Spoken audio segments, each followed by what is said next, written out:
चिंतन श्री गुरुदेव दत्त श्री स्वामी समर्थ। मी शीतल तुमच्या सगळ्यांचं आपल्या चॅनलमध्ये स्वागत करते आणि आजच्या व्हिडिओला सुरुवात करते। मंडळींनो, परवा शुक्रवार आहे, 8 मार्च 2024 ही तारीख आहे आणि या दिवशी महाशिवरात्र ही तिथी आलेली आहे।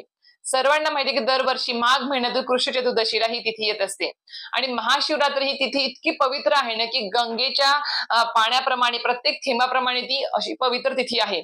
कारण की महाशिवरात्र हे असं व्रत आहे जे आपण दरवर्षी म्हणजे प्रत्येक वर्षी आपण जे काही व्रत वैकल्य असतात आपले महादेवांचे किंवा सोमवारचं व्रत असेल किंवा प्रदोष काळातील व्रत असेल जे आपल्याला कोणाला करायला जमत नाही धावपळीच्या काळामध्ये, त्याच्यामुळे आपल्याला हे सगळ्या गोष्टींचं पुण्य आपल्याला या एका व्रतामुळे मिळणार आहे जे महाशिवरात्रीचं व्रत आहे। त्याच्यामुळे आवर्जून सगळ्यांनी हे व्रत करावं अशी विनंती करेल मी, कारण की तेवढं पवित्र हे व्रत आहे महाशिवरात्र। त्याच्यामुळेच आपल्याला सगळ्यांना माहिती आहे की भगवान भोलेनाथ हे जसे भोले आहेत, म्हणजे एक तांब्याभर पाणी जरी आपण पिंडीवर वाहिलं ना तरी पण महादेव हे खुश होतील, प्रसन्न होतील आणि आपल्याला आशीर्वाद देतील, आपल्या आयुष्याचे सगळे संकट दुःख त्रास हे दूर करतील। पण त्याचबरोबर महादेव शंकर हे इतके म्हणजे क्रोधित सुद्धा होऊ शकतात ते आपल्या एखाद्या चुकीमुळे किंवा एखादी चुकीची गोष्ट आपल्या हातून जर घडली त्यांच्या पूजेमध्ये, त्यांची आपल्या ध्यानामध्ये किंवा पूजा अर्चा करताना अभिषेक करताना आपल्याकडून काही चूक जर झाली तर तेवढेच भगवान शंकर हे क्रोधित सुद्धा होऊ शकतात आपल्यावरती। त्याच्यामुळे त्यांचा क्रोध आपल्यावरती होऊ नये आणि त्यांचा फक्त आशीर्वादच आपल्याला मिळावा अशी जर इच्छा असेल तर नक्कीच आज जे मी व्हिडिओमध्ये तुम्हाला नियम सांगणार आहे त्या नियमांचं नक्कीच कटाक्षाने पालन करा, आवर्जून करा। आणि आजच्या व्हिडिओमध्ये मी नक्कीच तुम्हाला सांगणार आहे की गर्भवती स्त्रियांनी या व्रताचं म्हणजे हे व्रत करावं की नाही महाशिवरात्रीचं। त्याचबरोबर आपल्याला मासिक धर्म असेल, सुतक असेल, बिटाळ असेल तर काय करता येईल महाशिवरात्रीच्या काळामध्ये। जर आपल्याला मासिक धर्म आला समजा तर काय गोष्टी करता येतील आपल्याला, पूजा अर्चा तर नाहीच करता येणार पण इतर गोष्टी काय करता येतील ते पण आजच्या व्हिडिओमध्ये सांगणार आहे। या दिवशी केस धुवावेत का महाशिवरात्रीला, या सगळ्या गोष्टींचं प्रश्नांची उत्तर तुम्हाला आजच्या व्हिडिओमध्ये मिळणार आहे। त्यासाठी नक्की व्हिडिओ पूर्ण बघा, स्किप न करता बघा, जेणेकरून संपूर्ण प्रश्नांची उत्तर तुम्हाला व्यवस्थित मिळतील। आणि चॅनलवरती नवीन असाल तर नक्कीच व्हिडिओला शेअर करायला, लाईक करायला विसरू नका। चला तर व्हिडिओला सुरुवात करते। तर या दिवशी म्हणजे महाशिवरात्री दिवशी आपल्याला कोणत्या गोष्टींचं म्हणजे नियमांचं पालन करायचं आहे ते सांगायला सुरुवात करते। प्रथम आपल्याला महाशिवरात्रीच्या दिवशी जास्त वेळ झोपायचं नाही आहे। शक्य झाल्यास पहाटे किंवा सूर्योदयाच्या अगोदर उठायचा प्रयत्न नक्की आवर्जून करा, कारण की महाशिवरात्री ही तिथी अतिशय पवित्र तिथी आहे आणि ही वर्षभरातून एकदाच ही तिथी येत असते। त्याच्यामुळे नक्कीच आवर्जून या दिवशी लवकर उठायचा प्रयत्न करा, उशिरापर्यंत झोपू नका। नंतर दुसरा नियम आहे तो म्हणजे महिलांनी या दिवशी केस जर धुवायचे असेल तर नक्कीच धुवू शकता, काही अडचण नाही आहे। फक्त आपण गुरुवारी केस धुत नाही अशी मान्यता आहे, त्याच्यामुळे शुक्रवार आहे आणि महाशिवरात्र आहे या दिवशी केस धुतले तर काही सुद्धा अडचण नाही।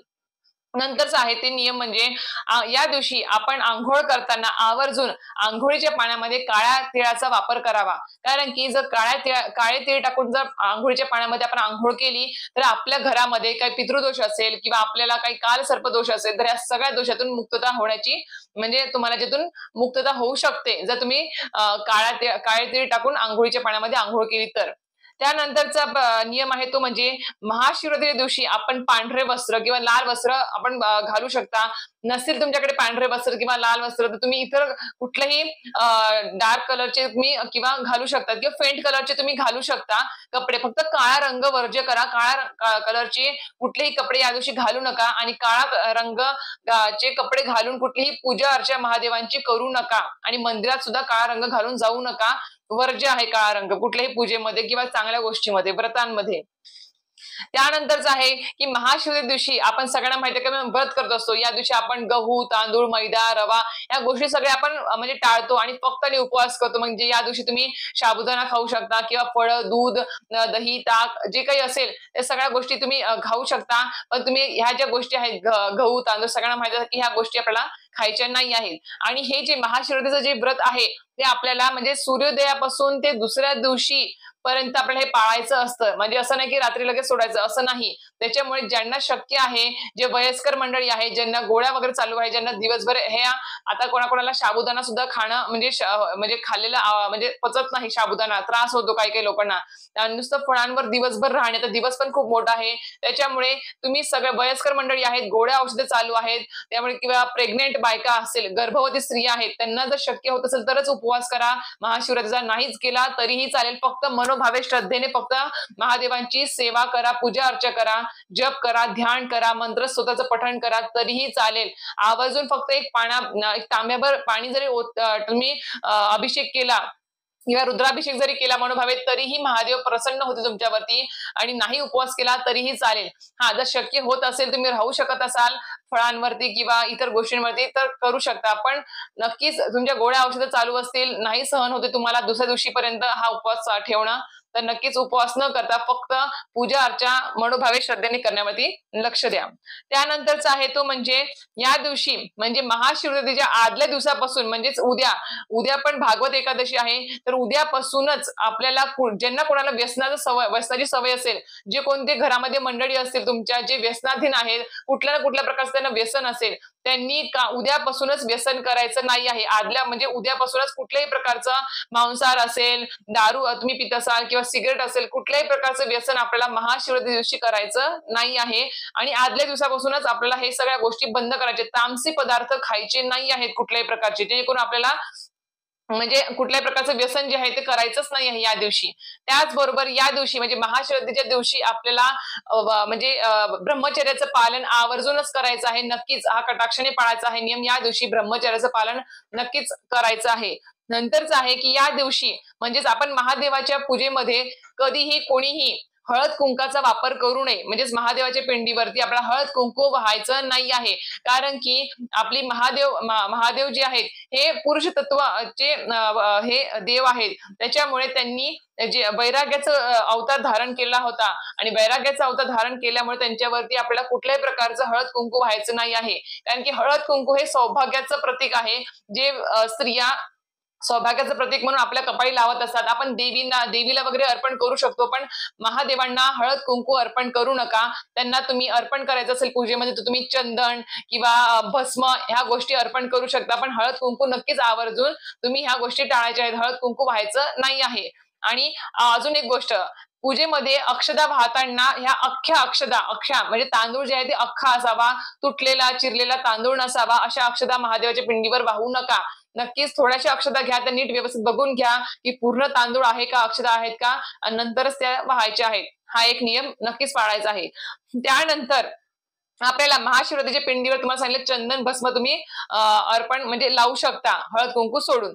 त्यानंतर महादेवाच्या पिंडीवरती अभिषेक करताना आपण जे काही म्हणजेच महादेवाच्या पिंडीवर आपण अभिषेक करताना पंचामृताचा दही असेल किंवा दूध असेल, हे आपण पंचामृताचा किंवा अभिषेक करत असतो पिंडीवरती. यथाशक्ती जो कोणी आहे तो आपापल्या परीने अभिषेक करत असतो. पण पंचामृत असेल, दही असेल, दूध असेल, हे अभिषेक करताना तांब्याचा जो तांबे आहे त्याच्यामध्ये ठेवून तुम्ही ते अर्पण करू नका महादेवाच्या पिंडीवर. कारण की अशी मान्यता आहे की तांब्याच्या भांड्यामध्ये किंवा तांब्यामध्ये जर आपण दूध, दही, पंचामृत ठेवलं तर ते विष तयार होतं त्याच्यामध्ये ठेवल्यामुळे, आणि ते विष आपल्याला महादेवाच्या पिंडीवर अर्पण करायचं नाही आहे. त्याच्यामुळे दूध असेल, पंचामृत असेल, दही असेल, हे अर्पण करताना स्टीलच्या वाटीमध्ये किंवा स्टीलच्या तांब्यामध्ये तुम्ही घेऊ शकता, ग्लासमध्ये घेऊ शकता, पण तांब्यामध्ये नक्कीच आवर्जून तुम्ही त्याच्यामध्ये घ्यायचं नाही आहे. ते एक विष तयार होतं त्याच्यामध्ये ठेवल्यामुळे. त्यानंतरचं आहे किंवा महादेवाच्या पिंडीवरती अभिषेक करताना शंखाचा वापर करू नका. शंख सगळ्यांना माहिती आहे की आपण कृष्णांची जी बाळकृष्णाची मूर्ती आहे किंवा श्रीहरी विष्णूंची मूर्ती आहे त्याच्यावरती अभिषेक करताना आपण शंखाचा वापर करतो, पण महादेवाच्या पिंडीवर अभिषेक करताना शंखाचा वापर करू नये. कारण की गरुड पुराणामध्ये असं सांगितलेलं आहे की महादेवांनी शंकरासुर नावाच्या राक्षसाचा वध केला होता, त्याच्यामुळे त्यांच्या पूजेमध्ये शंखाचा वापर केला जात नाही. आणि तुम्ही म्हणाल की मग महादेव म्हणजे श्रीहरी विष्णूंच्या पूजेमध्ये किंवा कृष्णांच्या मूर्तीवरती अभिषेक करताना शंखाचा वापर का केला जातो? कारण की शंकरासुर जो तो विष्णू भक्त होता, त्याच्यामुळे त्याच्यामध्ये शंखांचा अभिषेकासाठी वापर केला जातो. पण महादेवाच्या पिंडीवर अभिषेक करताना नक्कीच ही गोष्ट टाळायची आहे, ती म्हणजे शंखाचा वापर करणे. शंखाने कुठलीही गोष्ट महादेवाच्या पिंडीवर अर्पण करू नका. त्यानंतर आता महाशिवरात्रीला फक्त महादेवांचीच पूजा अर्चा करायची का? तर नाही, महादेवांची पूजा अर्चा तर आपल्याला करायचीच आहे, पण त्याचबरोबर माता पार्वतीची सुद्धा आपल्याला या दिवशी पूजा अर्चा करायची आहे. तिची सुद्धा आपल्याला खणाने या दिवशी ओटी भरायची आहे. आणि तिला एक ओटी आपण पूजेमध्ये मांडतानाच एक नसेल तुमच्याकडे माता पार्वतीचा काही फोटो नसेल, एक म्हणजे फक्त पिंडच असेल महादेवाची, तर एक सुपारी घ्यायची, ती तांदळावरती तुम्हाला तिथे ठेवायची आहे. अक्षता हळद कुंकू व्हायचं आणि त्याच्यावरती एक सुपारी ठेवायची माता पार्वतीची म्हणून, आणि तिथे तुम्ही त्यांना माता पार्वतीचं प्रतीक म्हणून तुम्ही खड्या नारळाने ओटी भरू शकता. अशा प्रकारे त्यानंतरचा नियम आहे म्हणजे तो म्हणजे महादेवांच्या पूजेमध्ये महाशिवरात्रीला किंवा इतर दिवशी सुद्धा महादेवांची पूजा करताना तुळशीपत्र म्हणजे तुळशीचं पान असेल, मंजूळ असेल, या अर्पण करायचे नाही आहेत, कारण की महादेवांच्या पूजेमध्ये तुळशीपत्र हे वर्ज्य मानले गेलेलं आहे. त्यानंतर महादेवाच्या पूजेमध्ये आपण बेलपान अर्पण करतो, तर ते बेलपान अर्पण करताना विषम संख्येमध्ये अर्पण करावे. 1 असेल, 3 असेल, 5 असेल, अशा प्रकारे तुम्ही अर्पण करू शकता. आणि बेलपान अर्पण करताना जे त्याचे 3 जे असतात, 3 पानं, एका बेलपत्राला 3 पानं असतात, तर ते 3 पानं आहेत का नाही ते बघूनच ते अर्पण करायचं आहे. अजून एक गोष्ट, चिरलेलं, करपलेलं, जळालेलं असं पान अर्पण करू नका. स्वच्छ हिरवगार 3 पाती असलेलं ते पानच अर्पण करायचं आहे, ते पण विषम संख्येमध्ये तुम्ही अर्पण करू शकता.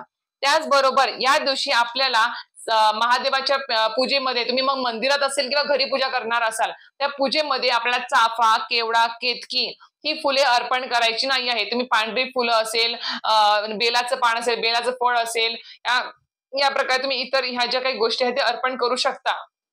पण महादेवाच्या पिंडीवरती किंवा महादेवांना न आवडणाऱ्या गोष्टी तिथे अर्पण करू नका. नक्कीच सांगेल आवर्जून, नक्कीच ह्या गोष्टी आपल्याला अर्पण करायच्या नाही आहेत. त्याचबरोबर या दिवशी आपल्याला अजून एक गोष्ट पाळायची आहे, ती म्हणजे आपल्याला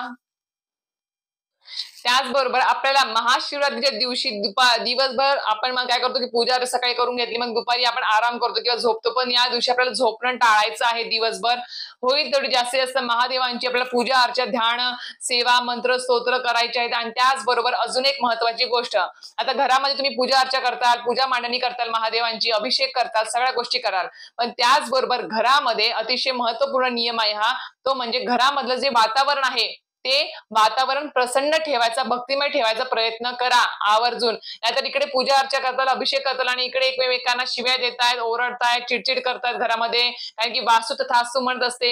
कुणालाही वाईट या दिवशी बोलू नका, कोणाच्या नादी लागू नका, आणि होईल तेवढं म्हणजे त्यांना टाळण्याचा प्रयत्न करा. ज्या व्यक्ती तुम्हाला आवडत नाहीत किंवा कुठे काही किरमिर झाली तरी समजा घरामध्ये, तर ती कशी म्हणजे सॉर्ट आउट होईल ते बघायचा प्रयत्न करा. उगाच वाढवू नका वाद.